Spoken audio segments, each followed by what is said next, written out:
So while we're just waiting for people to join and to connect to audio, I'm going to just take us through some general information on how you can participate today, and I'm going to outline what to expect from the webinar.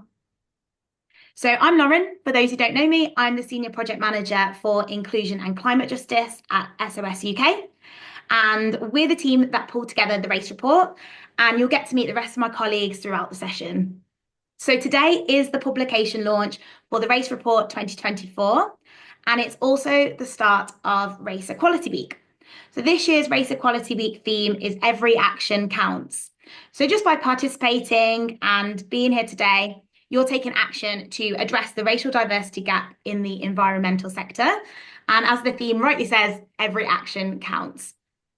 So before we dive into the agenda, I'm going to share how you can participate during today's webinar. Now, everyone should have access to the Q&A function. You just need to click on the three dots at the bottom of your screen that say more, and you can access the Q&A there. Please do use this Q&A function for all technical questions about the data or the findings, and you can add questions at any point throughout today's webinar. Our race report team will type our answers directly in response in the Q&A function. You can also use this later on in the session for any questions that you have for our panel. So please do ask questions or vote for the questions that you'd like to hear using this Q&A function. And our facilitator, Beatrice, will ask our speakers as many as possible. We've got a really, really exciting agenda for today. So we're going to start off with a full welcome, followed by a summary of the Race Report 2024 findings, which will be led by Rachel, who is SOS UK's Head of Research and Impact. Then we're going to move into the discussion part of the webinar, which is where you'll hear from four incredible speakers who are actively involved in racial inclusivity work, and they've each got completely unique and different perspectives. So really excited for that part of the session. We're then going to split people into smaller breakout rooms with one speaker and one facilitator. And this will be your opportunity to ask any direct questions to our speakers in a smaller and more intimate group setting. Then we're all going to come back together to hear some key reflections, some final announcements, and the next steps from the Race Report team. So it is a really, really jam-packed agenda. So we can get going with the full welcome and start Race Equality Week with a bang. So welcome to anyone who has just arrived. Thank you for coming to the Race Report 2024 publication webinar. We're really excited to have you here. I just want to take a couple of minutes now to say thanks to the Race Report team. So that's Beatrice, Molly, Rachel, Meg, Manu and Lee. And also say a massive thank you to our funders, the Esme Fairbairn Foundation, who have provided 5 years of funding through to 2027, and Synchronicity Earth for their additional support.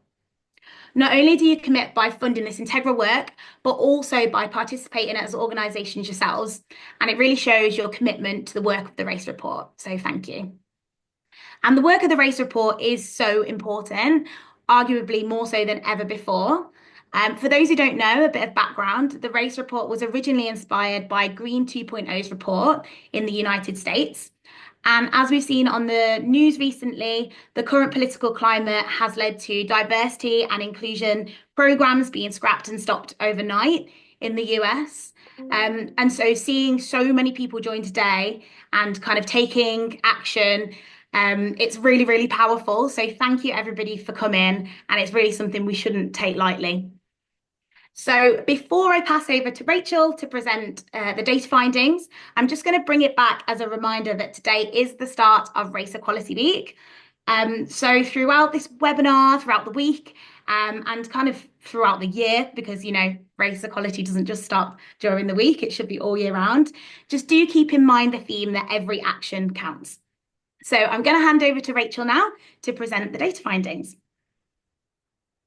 Great, thanks, Lauren. Yeah, we'll move straight on to talking through the research that we've been doing over the last year. Before we delve into the detail, I'm just going to provide a bit of an overview of how the Race Report works for those of you that might be unfamiliar. So there's two elements. The first being the diversity data element, which is an annual process that sees UK charities, trusts and foundations predominantly focused on environmental, climate, nature, or sustainability issues, reporting on the diversity of their staff and trustees. It's designed to help build a picture of representation across the sector through providing a standardized reporting protocol. Each year, we publish an aggregated report, and in 2023, we started publishing individual transparency cards for each organisation that takes part as well. You can find the main aggregated report and all of the transparency cards on our website. The second element, which we launched last year, is the Staff Perception Survey, and this is repeated biannually. This element collects data on the experiences and perceptions of people working across the environmental charity sector. It's designed to enable us to collectively ensure that increased diversity is matched with workplaces that are fully inclusive. We didn't run the Staff Perception Survey in 2024, so we won't be presenting any of the findings from it today, but it will be running again in 2025's campaign. So for the rest of the presentation, I'll only be talking about the diversity element of the campaign. So in terms of collecting the diversity data, there's 4 stages to get to the stage where we're at today, where we're looking at the results. And it starts off in the organisations that take part. So organisations collect the data about their staff and also on the action that they're taking to progress diversity, equality and inclusion. The second stage is submitting that individual data to the race report. And then the third stage is that the race report team check and aggregate those data submissions. Finally, the 4th stage, organisations' data is published as an individual transparency card and on the main aggregated report, and that's where we're at today. In 2024, we've introduced some new elements to the data collection and also included new ways of analysing the data with the aim of generating a more detailed understanding of representation across the environmental charity and funder sector. New data was collected through the introduction of the Intersectional Identities Data Pilot. This allowed us to understand the differences between people of colour or from other ethnically minoritized groups and those of white identities in terms of their age, gender identity and disability. This year, we've also looked at the questions that we've asked throughout the 3 years of the campaign in more detail to help us understand how diversity varies according to organisational characteristics. We've also worked on calculating diversity figures in 2 ways, so we can see what an average organisation looks like that's taken part this year, as well as generating a sector figure that combines all the data from all of the organisations taking part. Finally, before we get onto the data, you'll see that we use identity groupings in our analysis to support the identification of patterns and trends. The groups that we use are presented here, and we use these groups solely for the purpose of analysis, and we don't use these to imply that experiences are uniform within these groupings. Okay, so now I'll talk through the actual findings of this year's report. So in 2024, data submitted to the race report represents 161 charities at some level. It's worth noting that these are predominantly charities, and also not all organisations submit data against all of the categories that we ask for. This year, there were 25 organisations who submitted data for the first time and joined the campaign. All of those 161 organisations put together represent 28,659 members of staff, which is the highest representation that we've achieved so far in the campaign. We've also got 57 organisations who've made a commitment to sharing their data through 3 years in a row, which is really helpful in understanding kind of trends over a longer term. And finally, 33 organisations submitted data to the Intersectional Identities Pilot that I mentioned previously. Aggregating all of the data together shows that in terms of staff members overall, 4.5% identify as people of colour or as other ethnically minoritized identities. And this is based on data from 159 of those organisations. When we look at people in senior leadership positions, 4.8% of people identify this way, and that's based on 124 organisations, 130, sorry. And in terms of trustees or governance bodies, 10.1% identify as people of colour or from other ethnically minoritized identities. And that's based on data from 115 organizations. We do also collect data on a number of different other employee categories, and full details can be found in the report on our website. The data that we share should really be seen as a snapshot of representation of people of colour or from other ethnically minoritized groups amongst the organisations participating in 2024. As participation varies year on year, the overall figures don't represent a like-for-like comparison. But as I said, we can look at those organisations that have taken part over multiple years and use that as an indicator for change. So the chart here shows the data from those 57 organisations that have taken part in 22, 23 and 24. There is no significant change in representation of people of colour or other racially or ethnically minoritized backgrounds between 23 and 24 amongst these organisations. But looking back at the data these same organisations submitted in 2022, we can see that there is a slight significant increase between 2022 and 2023, rising from 6% to 7% of people of colour or from other ethnically minoritized groups. You'll also notice that the chart could imply an increase in representation of people with white identities. However, this is directly correlated with the reduction of people who choose not to disclose their race or ethnicity to their organisation. These kinds of incremental changes are kind of what we would expect to see given the nature of the change that we seek and the fact that we're just 3 years into this campaign. Each year, we've also been comparing the data that we gather to national data from the annual population survey. So we've extracted the data for 2023 to 24, which is from that annual population survey gathered by the Office of National Statistics. And we can see that the data submitted through the 2024 race report highlights a continuing gap in diversity within the environmental charity and funder sector. While 16% of the UK's working age population that are currently in employment identify as people of colour, 4.5% of employees identify as people of colour or from other racially or ethnically minoritized identities within the group of organisations that have taken part in this year's race report.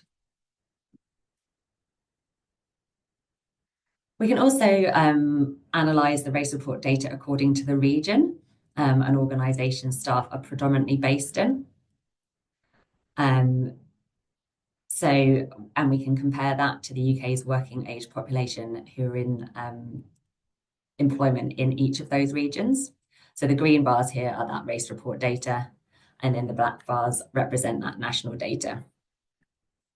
And we can see that the UK statistics compared with the data from organisations taking part in the race report who identified their staff were predominantly based in one of the 12 UK regions.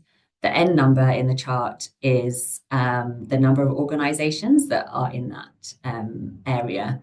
And it's worth noting that in some regions, the number of organisations are small. So it's worth bearing that in mind when reading the data. Where organisations have said that they don't have a predominant region where their staff are based, we've used the UK-wide statistics. You can see that the group of organisations based in the southwest of England, they're highlighted with that pink box, have the racial diversity that most closely matches the UK national statistics for their region. In both cases, the Office for National Statistics data and our data representation sits at 6%. Organisations in Wales and Scotland are also aligned to the ONS data, but elsewhere in England, there's often significant disparity between representation of people of colour or from other ethnically minoritized groups amongst race support organisations when compared to the UK population in that region. In 2024, additional analysis shows variations in diversity according to the characteristics of an organisation. For example, their size, their focus, the main type of activities they deliver, and the region of where their staff are most located, as shown on the previous slide. In each case here, we've picked out the figures for the overall staff as this has been the category of data that is most comprehensively completed by organisations taking part. For each characteristics, we've analysed the highest and lowest proportion of people of colour or from other ethnically minorised groups. So you can see here 2 categories for organisation size, and this is full-time equivalent staff. So you can see that in organisations with 10 to 49 FTE, representation of people of colour is 14.12%. And in organisations with 5 to 1,000 staff, full-time equivalent, it's reported as 1.8%. When we look at an organisation's focus, organisations which focus on climate or climate justice, representation of people of colour sits at 13.24%, and in organisations which focus on other aspects of sustainability, representation is 3.55%. Looking at the main activities an organisation delivers, 17.54% of staff in organisations delivering grant making and funding activities identify as people of colour, and in organisations delivering membership or representation activities, that sits at 2.91%. As I mentioned at the start, one of the new elements from 2024 was this optional element for organisations to submit data reflecting the intersectional identities of their staff. And we chose 3 characteristics: age, gender identity, and whether or not staff identify as disabled. All of these characteristics have identities which have been shown to be disproportionately affected by issues such as climate change or face exclusion from engaging with action to support the environment or to simply experience it. Additionally, age and gender identity were selected as they are already collected as control measures by the race report and therefore would be readily available for organisations to analyse. In total, 33 organisations submitted data for one or more of the intersectional identities, and we've picked out some statistically significant differences here across the 3 characteristics. So looking at gender identity and the figures for those who identify as a woman, we can see that amongst staff who identify as people of colour, 66% also identify as a woman. This compares to 59% amongst staff with white identities. In terms of age, we found that people of colour were less likely to fall into the older age groupings than those with white identities. For example, 9% of people of colour are aged 55 to 64, compared to 20% of white identities. And then finally, looking at disability, we found that 13% of people of colour also identify as disabled, and this compared to 6% of people with white identities.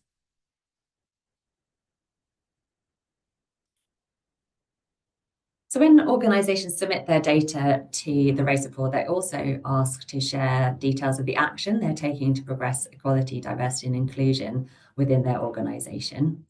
The list of actions covers a breadth of different areas and types of activity and incorporates commonly recommended actions to support progression of equality, diversity, and inclusion. But it's not intended to be an exhaustive list, and neither is one action intended to be prioritised over another.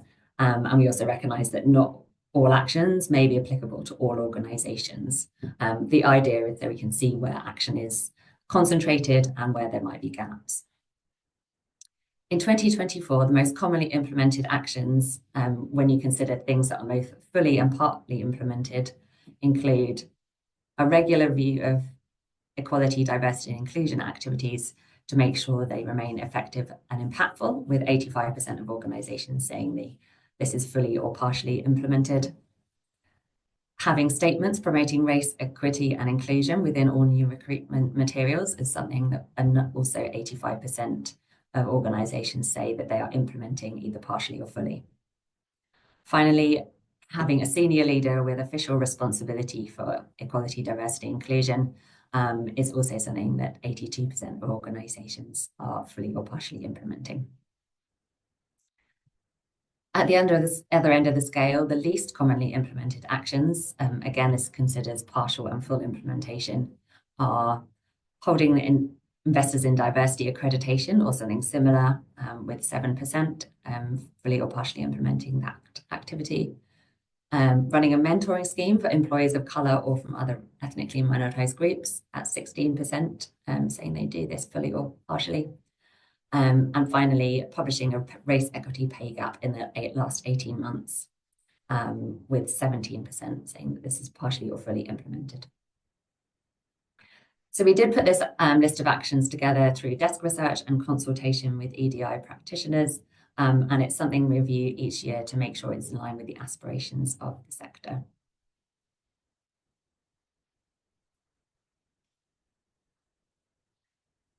One final thing that we've looked at this year is correlating that kind of action on equality, diversity and inclusion with an organisation's diversity data. So we've looked at the variations in representation according to the number of fully implemented actions. And you can see here on the left-hand side of the chart that we've grouped the number of actions that an organisation has completed. So at the bottom, we have 0 to 5 actions fully implemented. And at the top, one organisation with 31 or more actions that are fully implemented.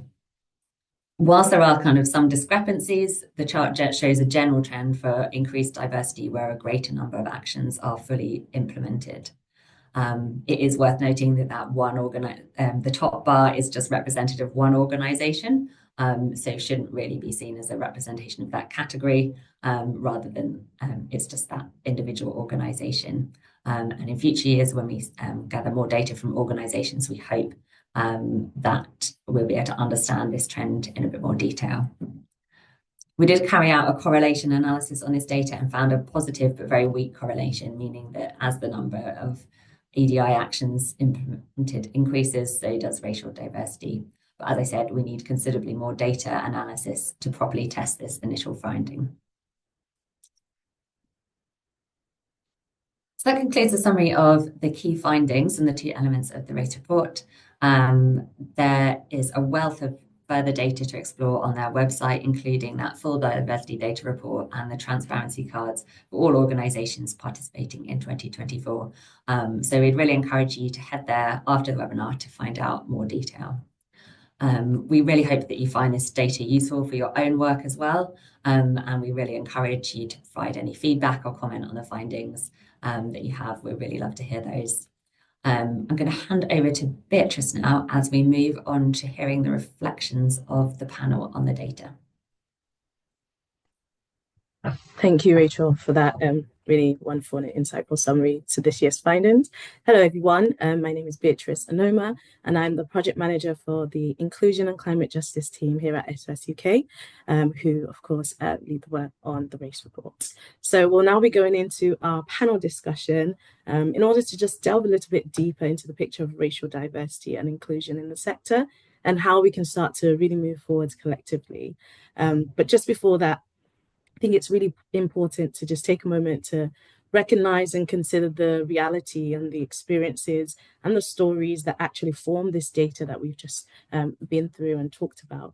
I want us all for a moment to reflect on whether any of us have experienced not receiving perhaps an opportunity because of our identity, or if you've been stuck in a role, for example, without opportunities to develop or progress, being bypassed by other staff who are being given those development opportunities, who you may even be more qualified than. Consider whether or not you've been perhaps in a workplace or in a room where nobody else looks like you, where you've had to really change the way you speak, or whether it's the accent you use or how passionately you speak to avoid being labelled, seeming unprofessional.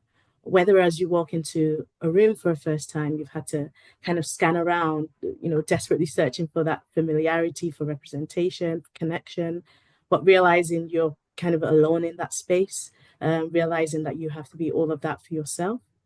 And I wanted to just take a moment to consider that. When we look at this data, this is what we should be thinking about. This is what we should consider. These stories, these examples, these experiences is what should be motivating us to realize just how critical it is to take meaningful, positive, and swift action on racial diversity and inclusion, and empower the voices of the people who are too often left behind, and often are the most impacted by the very challenges this sector is actually aiming to address around the climate and ecological crisis.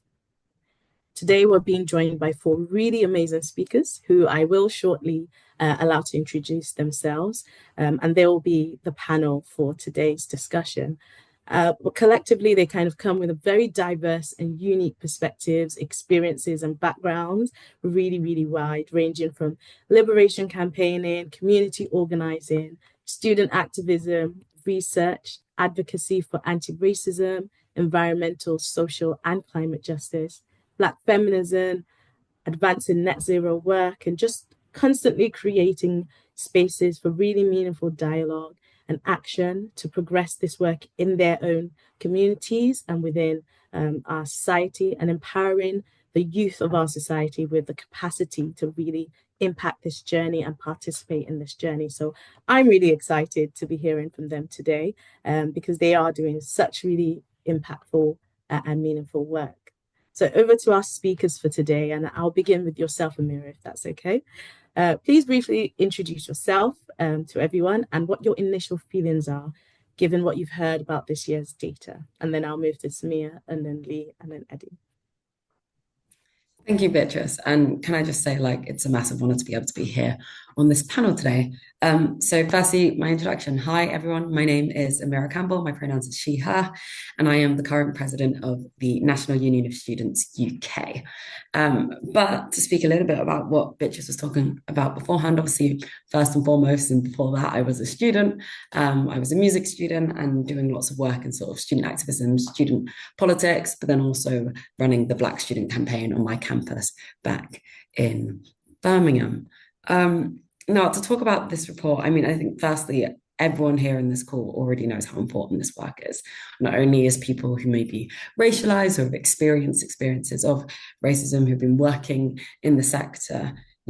I think what always strikes me about this work and coming back this year, or rather 2024, with this new data, is that there's something to celebrate in terms of the number of organizations that are taking this work more seriously, that are getting involved. 25 more organizations.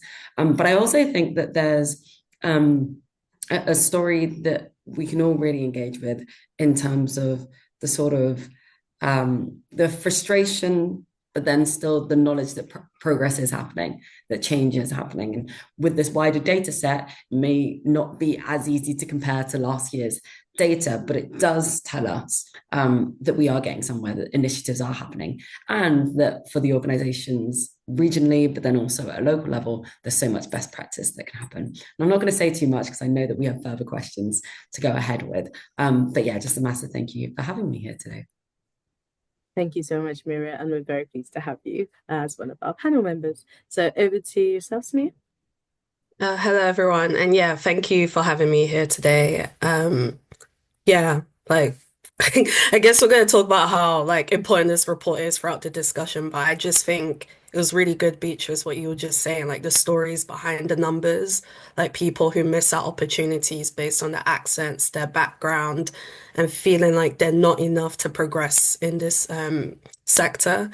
But yeah, we will talk more about that. But firstly, I'm Samia Doumbouya. I was recently the COP29 Youth UK delegate, representing the UK in Azerbaijan, connecting young people with climate policy making and just trying to work around busting the myths around policy making. People feel it's a very out of reach sphere when it actually isn't, depending on what paths and avenues you take, and kind of getting people to understand that they have the power to shape policy no matter what their background is. And also, I'm a fellow at the Mercedes-Benz Fellowship, working on building innovative ideas to connect communities with policies, which led to the creation of my project, which is gonna be more built up this year, which is called the People's Arc, granting people the green technical skills to be a part of the just transition. And last year, I had the privilege of working with the Wildlife Trust and Uprising, doing research around youth engagement and looking at ways that young people can be more engaged outside And something that I really want to point out there is that young people aren't a monolith. They're multidimensional, meaning that your activities and spaces need to be multidimensional and purposeful. Um, so yeah, I'm all about increasing inclusion through all different facets, and I'm really glad that the report had this idea around collecting the intersectionality, just because there are nuances and complexities that need to be addressed. And when it comes to inclusion, we need to make sure the efforts aren't superficial and surface level. So it was really good, like listening to Rachel just now present the data, like breaking it down for region, like looking at the intersectionality with disability and age. And we need to make that a standard practice across not just this sector, but all sectors, so that we could get a real picture of what's going on as people develop their leadership skills as they grow in the sectors. And yeah, again, I'm very happy to be here and support the mission of SOS. So thank you for having me here. Thank you very much, Samir. Thank you. Over to yourself, Lee. Hi everyone, my name is Lee Lockhart. My pronouns are he, him.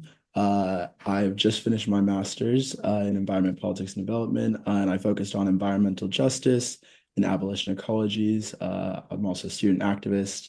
I worked with the net zero delivery for the NHS on social value, and I'm really excited to be here.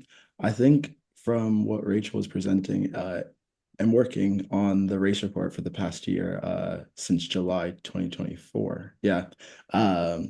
I got to work with organizations and it's really interesting seeing the data. And I think it's really important that organizations challenge themselves. There's a lot of like ideas around small organizations have a lot more trouble, but if we look at the data, we see the same things with big organizations. So I think it's not to invalidate any of the things that organizations are facing, but really challenge ourselves why we come to those conclusions and maybe move beyond them.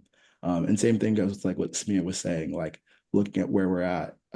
Lots of places will say if they're outside of London, it's a lot harder, but we can see that that's not always necessarily the case. So yeah, I think the data says a lot. It's really important, and I'm really excited to be here. Thank you. Thank you, Lee. Really amazing to have you on our panel today. And last but not least, Edwin. Hi everyone. My name is Edwin, and really happy to be here. And thank you very much for the honor to be part of the panelists. And I'm the co-founder at Energize Black, and at Energize Black, we support people of color in the energy and environmental sector through mentorship, through trainings, and also job support. Since we launched in February last year, we've grown the community to up to more than 500 people. And also looking at what this data is saying, because we are always looking at what the data is saying. How do we challenge the status quo, and what can we do differently, and what action points can we bring up from the data? And it's really just exciting to see what the numbers are saying, right? And then we can create action points from these numbers. So that's me. And just outside of Energize Black, I've been driving net zero agenda for both corporate and government organizations for the last 8 years. Started in oil and gas, moved into consulting, and at the moment, I build technology for companies that they can use to drive their net zero agenda from a tech and analytic point of view. So I'm really looking forward to the conversation and get to see how we can progress from here from an action point of view. Amazing. Thank you so much, Edwin. Lovely to have you as well. So jumping straight into the rest of our questions, Lee, you've been involved in the race report team since sort of June, July 2024. This year's report shows more organizations are engaged now more than ever. So why do you think that is? Yeah, thank you, Beatrice. First, I want to highlight the work that all of the race report team does. All of my colleagues here work year-round on programming to engage, on support webinars to help make it easier for people to submit data, on the race summit, and a lot of other things. So yeah, first big part is the work that all of the race report team does. I think the second part is organizations are recognizing that the climate crisis can't be solved while upholding racist systems, right? It's so easy for us to go to work and do our tasks and then go home. And especially in the environmental and conservation charity sector, doing our projects, we often feel good, or at least if we don't feel good, we feel that we're doing a good thing. But eventually, when you look up from your project and realize the people in your office, the projects your organization takes on, and the projects your organization takes on and the areas that it's affecting aren't immune to upholding systems of racism, it's like, whoa. And so, I think a lot of that reckoning happened following the death of George Floyd, the murder of George Floyd, and the Black Lives Matter movement, right? It was this massive movement where people realized the interconnectedness of their struggles. And so I think organizations, specifically environmental and conservation charities, which have largely been white since their inception, are really recognizing that you can't stop the climate crisis while upholding racism, because those two things are intertwined, right? And so, I'm really glad that more organizations are signed on and are recognizing this like interconnectedness. At the same time, with the pushback on diversity, equity, and inclusion that we're seeing in America, I think it's really important to note that this is the beginning of what makes the race report important. The data is what helps us get funding. It's what helps us get more eyes on the issue. It's what helps us start committees. But then the real work starts now that we have the data. I hope this opens the eyes to organizations that making commitments and all that and the recognition is great. But like now is the time that we dive into real actions, and this is what makes the race report really important. Amazing. Yeah. Thank you so much for sharing your insights on that, Dee. Amira, what do you think is the role of data in progressing inclusion in the environmental sector? And how can organizations sort of hold themselves accountable for improving diversity and inclusion beyond collecting data? Yeah, and I think Lee already sort of harped onto it in terms of the ability for data to open up doors for doing work. And one of the things, particularly when I think about sort of the sector that I'm in, so higher education and further education, we're talking about educational institutions, but then also all of the organizations that sort of align with those spaces. And I think it all boils down to how much do we invest in reversing and challenging racism, right? And that's not investing in brochures about it. That's not investing in photography sessions. That's not, but it is about investing in our people first. So in our staff, in our communities, and our students. It's about giving and being willing to allow those communities to hold power and influence, right? And then I think it's also about sort of breaking down the walls around us. So I think it's easy to spend the entire time and work devoted around data collection solely internal and not do what I think this data does really, really brilliantly. Actually look at the area that we're existing in. And one of the things that I talk about, particularly with universities, is sort of breaking down the castle walls, right?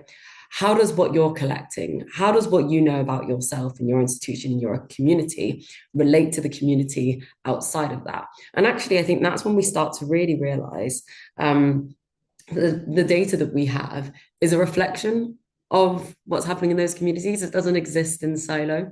And if you're existing, say, for instance, in the West Midlands, and you've got a massive racialized community around you, but none of those engaging in your organizations, what is it that your organization is not doing to allow those in? And where are we seeing the majority of those communities working and engaging in and doing work in? And so I think the data piece is not only about looking at the data that we have internally, but also looking at the data that we're not capturing, what the absence of certain things actually tells us, and how that relates to the data that we see in the communities that surround us. Thank you. That's really interesting perspective. So maybe I'll pose this question to yourself, Samir, based on kind of what you were just saying, Amira.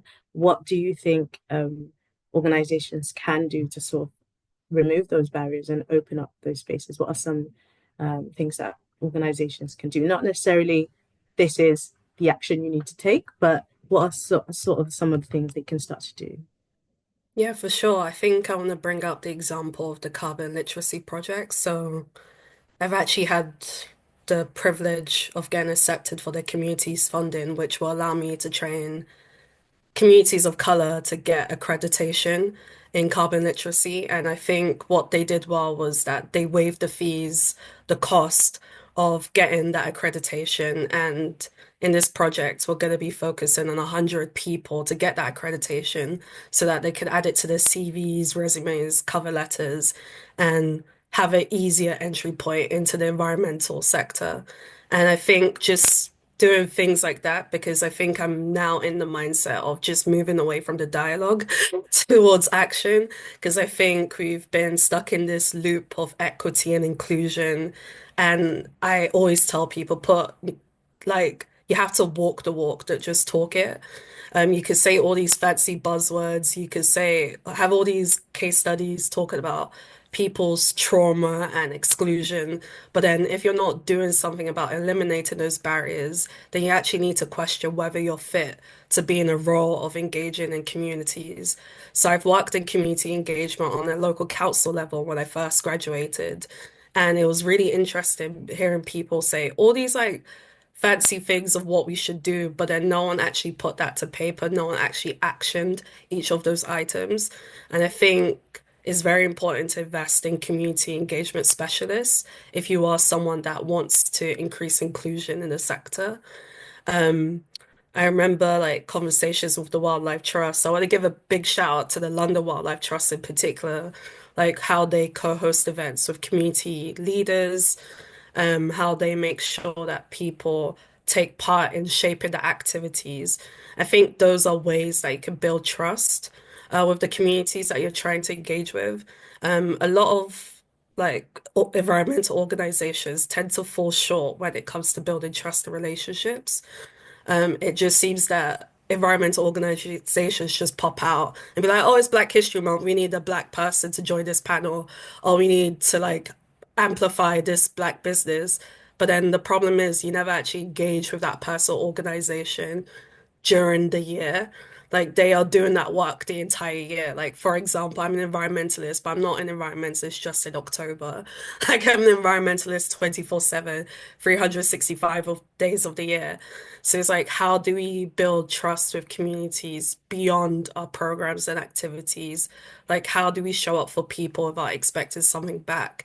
And I think lots of communities have a lot of distrust in environmental organizations because it's oh, this seems very tokenistic. It seems very transactional. You don't actually seem to want us to be included for the sake of authenticity. You just want us for I think, Amira, you said photo shoots, photo sessions. It's you just want us there to tick off the box to look like a good person or a good organization. So I think we need to step back and look at the broader picture of things, what does racial inclusion mean for social justice overall? And as we mentioned before, the importance of intersectionality. If people look at the readings around intersectionality, you know that when you're rooting for communities that are at the bottom of the ladder, you're rooting for every single community. So is it just about racialized communities? It's about all communities that have been left out of the picture, who've been left on the margins. And it's important to understand that when you're including and amplifying other people, it benefits us all. It's not just about that person. So that's something I want environmental organizations to think. And we need to stop separating environmental justice from social justice.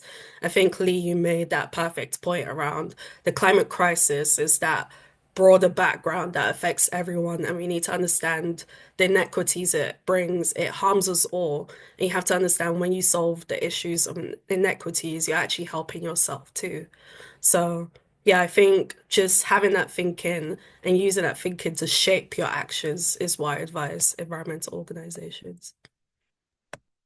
Amazing. Thank you so much, Samia. And you talk about a lot of really important things there. And just on that point, it raised kind of bring in my next question here too. I think I'll pose this to yourself, Edwin. What tangible actions, continuing on from what Samia said, can organizations take to build that trust and to kind of better address those structural and systemic barriers that are faced by individuals with multiple marginalized identities in order to make sure those barriers are being removed?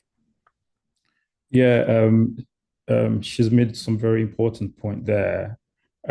If I look at the structural way businesses are being built, one of the quick wins we can do is to ensure it's built into the corporate strategy of the business.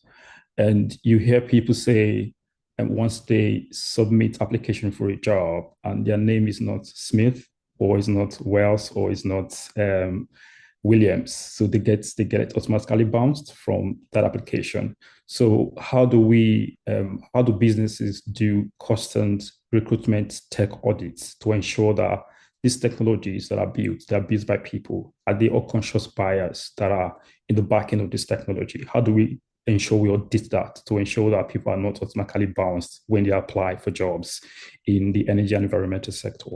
How do we ensure we create a level of accountability where corporate organizations can maybe publish the number of persons they have within the organization that are from racially diverse backgrounds?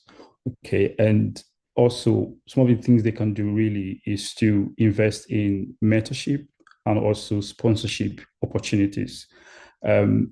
People often want to neglect the importance of sponsorship. So in a company, a mentor is someone that you look up to, all right, that tells you what you should do, maybe how you could grow your career. But then you need a sponsor within a company that would speak for you when you're not there. And we all know how these things work in most of these organizations. Most people that are from racially diverse background, they tend to work in silos sometimes. When you are in those rooms where decisions are being made, who's going to speak for you when you're not there?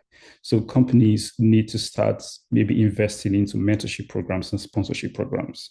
How do we ensure we pass the knowledge that people in the higher ups, how do we ensure we pass the knowledge to the younger generation? And another thing we can also look at is training, capacity building. All right, skill gap is a very big thing. Okay, if we're talking about climate justice, we're talking about, how do we ensure we all hit net zero targets across the globe, looking at what's happening in the global south, what's happening in the global north. You can get youth to take actions when you don't have the skills to take actions, okay? So in the corporate strategy, there has to be aligned ways to ensure that people are trained, they have capacities that are built into them for them to be able to make contributions that are really important. Another way to also maybe companies can look at this is to create a structure of reliability. What that means is that there are companies or organizations that are very much focused on ensuring they support Black and ethnic minority background professionals. How do companies partner with these people through ensuring that they give them a level of reliability? So we have to look at it from a holistic point of view. I like what Amira also said when she said, the data is good. We're having to look at the data. We're trying to draw action point from the data. But what the data we're not capturing? We also need to pay attention to those data to see how we can bring everything all together. But if companies kind of focus on capacity building, mentorship programs, sponsorship programs, and constantly do audits on their recruitment processes and try to be as accessible as possible, or being vocal and including people from ethnic minority backgrounds into their reporting strategy or reporting standard, I think those will go a long way in helping us to break these barriers that we experience. Amazing. Thank you so much, Edwin. You raised some really, really crucial points and really tangible things there as well. Going on what you were saying in terms of capacity building and really focusing on reducing those skills gaps, particularly amongst young people. Maybe I'll go to yourself, Amira. Many students from racially minoritized backgrounds are engaged in environmental issues during their studies, but oftentimes don't transition into careers in the sector. How can organizations or universities better support students within their time, but mostly beyond their student time and beyond their student years, to ensure that that translation is happening from study into career? Yeah, and I really love this question because as a student and among many of you who have worked with students, you'll know that there are loads of students in these studies that are actually looking on their organizations with frustration, right?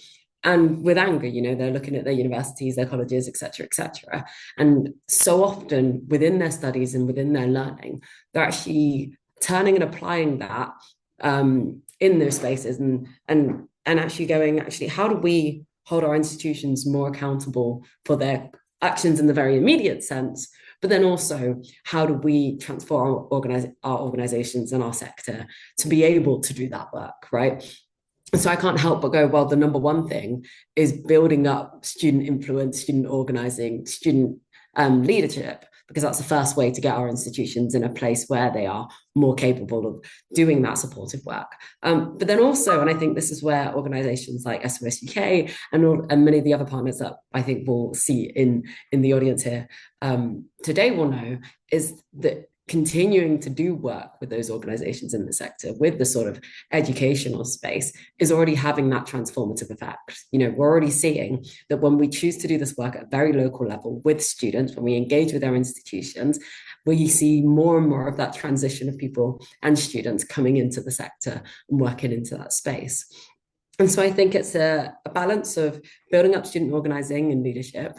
It's to then the continued work with institutions in an educational capacity to be able to deliver that. And then I think lastly, it's then turning around and going, well, what do we consider to be part of that sort of social justice piece of work, right? How do we all pull the various levers and all the different things that are challenging our society, you know, all of the things that are leading to climate chaos, and how do we ensure that even if someone doesn't take a career in specifically whatever archetype type of environmental justice advocate must look like this or do this job or work for X organization, how do we make sure that students carry whatever educational benefit that they gained within that space into whichever career that they choose to go into?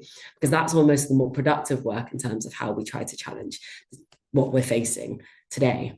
So I think the question's almost threefold, but I think it's really exciting that this is being put on the table and a question that we should be asking ourselves every day when we do this work. Yeah, excellent. Thank you so much. Some really tangible things there. I'll come to yourself, Lee. As a recent student, of course, who's just finished his master's, what actions would you have liked to see organizations taking, for example, to support students from racially diverse backgrounds, based on what we've just said in terms of entering the sector and also beyond, just in terms of maybe career paths or choices? What actions do you think would have been really beneficial to see organizations taking to support these groups of students? Yeah, a lot. I think seeing yourself is really important. Seeing yourself in faculty, seeing yourself in mentors in the field is super important. It's not everything, but it's important. In my master's, I was part of a report on Black placemaking done by Zenzo Sibanda in the geography department of my university. And a common theme shared from Black students was a feeling of isolation, which is quite a disturbing theme. I think university departments need to do more to foster spaces for students of color. Outside of using us for photo opportunities or a quick blurb, like Sabia was saying, I feel like a lot of times it comes very transactional, which is really unfortunate. So there needs to be more done. And that's from faculty to spaces to enrollment numbers. But I think it starts with addressing the fact that today students of color at universities are feeling isolated. And so the actions behind that have to be something that universities are willing to put money towards, willing to put resource towards. I think the unfortunate part is lots of student leaders, lots of student activists have put in so much time, have sat on committees, have done all the work behind it for the past 4 years and even longer, but especially the past 4 or 5 years. When people started really taking notice. And there's been little actually done to solve that. But yeah, I feel like the feeling is what we have to address, that people are feeling isolated in 2024, 2025 on campuses in London. You know, it's a diverse place. We shouldn't have these people who are coming here to get a degree feeling this way. So I think universities need to take action to address the feeling of isolation, because we know students of color care about these issues. We know they're often working on these issues. We know they see the connectedness like I was talking about, yet they're turning away from degrees to support them in a career like this because they see in university and they see beyond that they're having conversations where they feel like they have to be representative of their community in every tutorial, in every discussion, and it weighs on them having little to no community to fall back on. Yeah. Oh, so insightful. Thank you, Lee. It just makes me think, so how can, if universities try and really do this work, how can organizations also perhaps engage with universities to support this work and address these feelings of isolation, but also support young people to be able to influence sort of diversity and inclusion work in the sector on a wider scale? And I can pose that to anyone. Samia, would you like to take that? Yeah, of course. I wanted to say this at the beginning, but I forgot. I do want to acknowledge that I know that the environmental sector isn't the most resourced sector, and I know that different environmental organizations operate at different scales. So I understand that there's issues around capacity, making sure that projects exist beyond the funding cycles. Like I understand the barriers that come into place in environmental sectors. Something that I've been learning more about in my master's is this idea of symbiosis between different sectors and industries, like learning about how different sectors can resource each other. So, for instance, if you are a environmental organization that feels that they don't have enough access to space or finance, is like figure out ways to do partnerships with organizations that do have those resources and working within communities. And this is actually a trend that we're seeing in countries like Sweden, I think Austria and Netherlands, where you have organizations that exist in a community and they work creatively to think, how can we actually better resource each other? And that's something I'm taking into practice now is like every time I do workshops at the Greenpeace headquarters in London, like how do we get catering from local businesses? How do we make sure that we work with local food waste heroes to make sure that food isn't getting wasted? It's like working with the skills and assets that are around you. And I really encourage organizations to take the time to think about this because it actually allows you to prevent like organizational burnout because you have so many tasks on your hands, right? I've worked in NGOs before, and it feels that everyone just puts everything on you and expects you to solve every issue that's thrown at you. So it's like, how can we better work as an ecosystem rather than think we have to work in silos? And yeah, I think there are creative ways that are happening right now, just acknowledging that yeah, you can't do everything at once. So it's like, how can you think strategically, in terms of who's carrying out this work? If you feel that you can't carry out this work, like look to community leaders. I think there's a weird assumption that it's only people within environmental organizations that are experts and leaders, but it's actually reaching out to those who are nearby.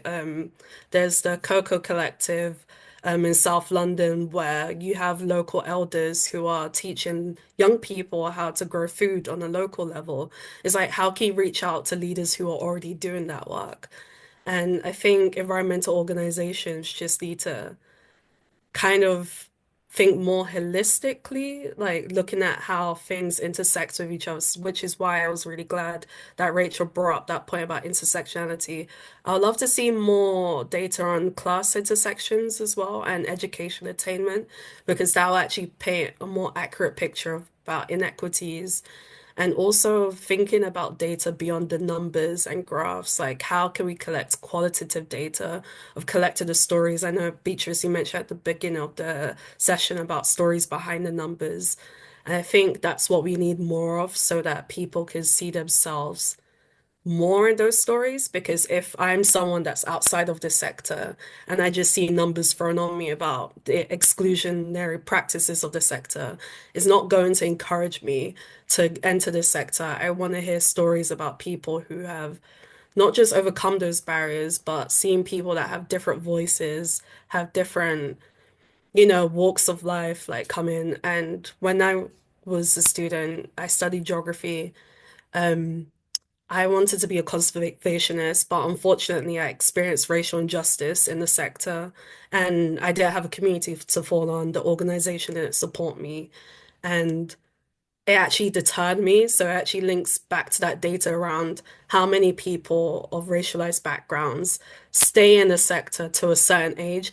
We saw people around 55 and older not actually being heavily represented in the sector.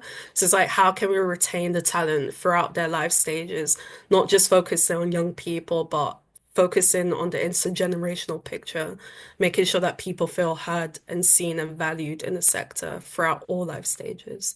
So yeah, thank you.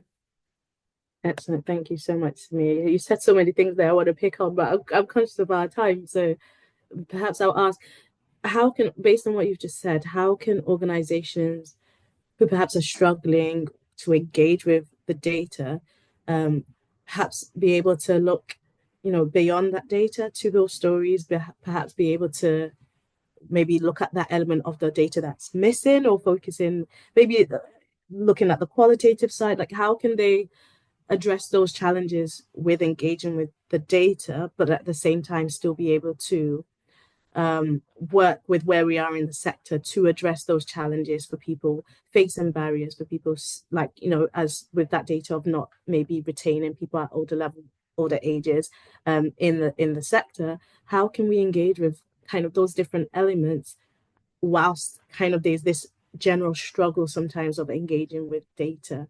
Perhaps I'll pose that question to you, Edwin, and maybe some of you might want to feedback in. Anyone else can also support that, but Edwin, perhaps I can hear from you on that. Yeah, that's a very good question, because the solution is not monolithic, right? So we have to look at it from the uniqueness of different people's experiences, right? So I remember when I moved to England and I started working in the north of England, the first few weeks at the office, I couldn't understand what they were saying, and we're speaking English, but if you know how English is spoken in the north of England, you would understand that sometimes you could struggle, right? So, and I was just like, what did you just say? I would go for meetings, I would come back, and then I would just be lost. Okay, so we have to look at it from the cultural differences, all right, of people from ethnic minority backgrounds. We have to look at it from the work experience differences. So you would see someone that she just immigrated into the country, okay, and then they're saying that whatever experience you've had in where you're coming from is not relevant in the UK. How do we ensure that we create that cross functionality? Okay. And I think also what organizations can do is, first of all, is to create a very safe space for people to be able to speak and be themselves. Okay, so I'm sure you've heard stories of people can't take certain kind of food or dish to the office because when they microwave the food, everybody's going to be complaining that it smelled weird, right? So we have to not form a single solution to all the problem. It has to be looked into from, and I think that's why I was really happy when Amira mentioned the data that is not being captured. How do we ensure that we look at that from a different perspective? Okay, so I've been in situations as well where I thought I was employed just because I'm Black, and then a few months after, they kind of realized that, oh, this guy is actually good at what he does. How do we ensure that organizations are not just doing this because they want to tick the box that, oh, now they have Black people within the team? Okay, so we need to ensure that the data is cut across. Okay, and I also like the aspect where we kind of capture data of people that have surmounted these barriers, and how do we ensure that what they've learned can be passed across to the younger generation? Okay, so these are the things that we need to start looking at. I've worked with different organizations that are driving diversity and inclusion, and you see when they talk about solutions, they just talk about it from a one point, or one angle point of view. And I'm always happy to challenge that, to say, I work with people all the time, and sometimes their challenge could be that it's just visa. Okay, it's not because they don't have the skill, but they don't have the visa to work in a particular organization. So we need to look at some of these things that are maybe nuances, but they're the things that are largely affecting different categories of people that are from ethnic minority backgrounds.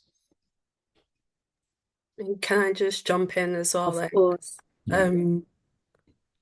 I think, again, I just want to bring back this idea of symbiosis. Like, as environmental organizations, I find it interesting that we don't work as nature. Like, we amplify nature, we talk about nature all the time, but nature is about building networks and using those networks to resource and nourish ourselves, right? And there's organizations such as Climate Outreach that look at the communications on climate and environmental narratives to bring different types of audiences in, because you don't want to invite the same type of people and thinkers into the sector. So it's like, how can we reach out to audiences that didn't go to university? I'm aware that I'm a master's student, but it's like not everyone has that privilege or opportunity to attain higher education. It's like, how do we talk to people that don't live in cities as well? Like, the UK is not about London. Like, I'm a Londoner and I'm a proud Londoner, but I have friends in other parts of the UK who feel that they miss out on opportunities just simply because of where they live. And it's like, how do we work better with our comms to show that people are part of the vision and goals that the environmental sector has? We talk about climate justice, but we need to like be explicit about who's involved in building that vision, being a part of that vision. And I think environmental organizations need to be very explicit about the futures that we're trying to build. And also, I'm aware that on this panel, there's not all the racialized communities represented. I just want to shout organizations like Sustainably Muslim, like Muslim hikers, like these groups are working so hard to get their communities in. And I know Sustainably Muslim is doing like an intergenerational walk that happens every 2 weeks, like making sure that we bring our elders out into these spaces. Like these conversations don't have to be done in silos. It's like so many organizations exist, and I think we need to build bridges rather than, oh no, this is my idea, like this is my organization, it's my logo. I think we need to leave our egos at the door and actually invite people in, like let's co-lead together. And I think that's the main problem we have is like we're leading our business structures and behaviors for an egocentric lens rather than an ecocentric lens. It's like we are a network of or a constellation of leaders and change makers who are bringing in nuance and fun cultural ideas. Is like, let's use that to our strength rather than thinking everything's a competition and this needs to be held in my remit. So that's something I really want organizations to do more is like this year, at least co-partner with 3 organizations across different scales and see where that leads you. Yeah, it's good. It's good you mentioned that, Samia, because I think some 2, 3, 4 years back, when the Diversity in Energy and Environmental Sector program was launched by Energy UK, one of the panelists that attended that program, I think her name was Gillian Cooper, she mentioned something really remarkable. She said, we can't be in a room talking about how to solve issues of climate change, but we are in the room consisting of people that look and talk the same. Okay, so we need to ensure that everyone is well represented in those rooms where those conversations are happening, those decisions are being made. We need to ensure that everyone is being represented. And I think that's why I like what we do at Energize Black, because we have a variety of people, those that are born and bred here, those that were born and bred abroad. And then it brings a collection of these cultural differences. We're able to address the problems with a unique perspective to how we can create a solution around it. So yeah, it's a lot that we're doing at Energize Black in terms of bridging this gap and breaking these barriers through the mentorship programs and through the trainings and also through job support. As of last year, I think we trained over 50 people. We trained over 50 people just looking at some of the skill set that we think we're lacking in the sector. And then we partner with organizations. And now what organizations also do is to come to us to see how they can recruit members that are talented within Energize Black. So it has to be the symbiosis, like you said, Samia, and see how we can create that cross-functionality amongst different organizations. Amazing. Thank you so much for that. Really, really insightful. I'm sure that we could have lots more debate and discussion around this, but conscious of our time, so I shan't go any further with questions. Perhaps when we come back from the breakout rooms, we'll be able to share more reflections. So we're going to go into a few minutes now of having smaller kind of discussions in breakout rooms. We're going to split everybody into breakout rooms, and each breakout room will have a speaker and a member of the report team as well in that room. It's a space for us to kind of share more reflections on what work we're doing, think of some examples, some questions, anything that's in relation to the report directly or the data in the report. Please pass these questions through the Q&A function or email the race report team directly. But this will just be a time to create space to delve deeper with our speakers and discuss the issues to which the race report seeks to address. So the breakout rooms will open in a second and they'll close at 12:22, 23, I think, 23, and then we'll come back and share some reflections through our speakers on the conversations within the breakout rooms. So yeah, it's just a space for us. Thanks everyone, and hopefully the breakout rooms will be opening now. Welcome back, everyone, and thank you, Beatrice, for leading that discussion. Before everyone heads off, I'm going to wrap up with some important announcements and next steps. So participating organisations, you will receive our annual feedback survey in your inbox by next week. Please complete this by Friday, the 21st of February. Your feedback's really, really important so that we can inform our plans as a race report team for next year. So please do make a note of the deadline date for that feedback form, which is the 21st of Feb. Another date for everyone to note down is Thursday, the 3rd of July, which is when we'll be hosting our annual race summit.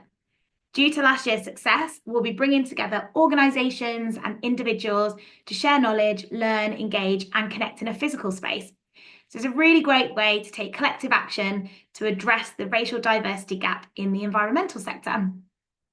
And finally, as we've mentioned as a bit of a running theme today, the race report is all about action. So in between now and our summit, keep your eyes peeled for our Learning Exchange webinars, where you can engage with other organisations and kind of really dive deeply into discussions and come away with things that you can action within your own organisation. Our brilliant panellist Lee has also been producing some practical resources that you can implement within your organisation. And these will help to address any challenges that you might have with recruitment, retention, and progression for racially underrepresented staff. These resources are being created based on good practice examples from a number of race report participating organisations. So they've been tried and tested and shared and pulled together by Lee. So do keep an eye out on our social media channels and newsletter in your inbox over the next few months for information on how to access them. And last but not least, a final thank you to our panel, the race report team, our funders, and everyone for attending and just being so actively involved in today's webinar. We'll see you in spring for the Race Report 2025 launch and at the Race Summit in the summer. Enjoy the rest of Race Equality Week and remember that every action counts. Thanks, everyone.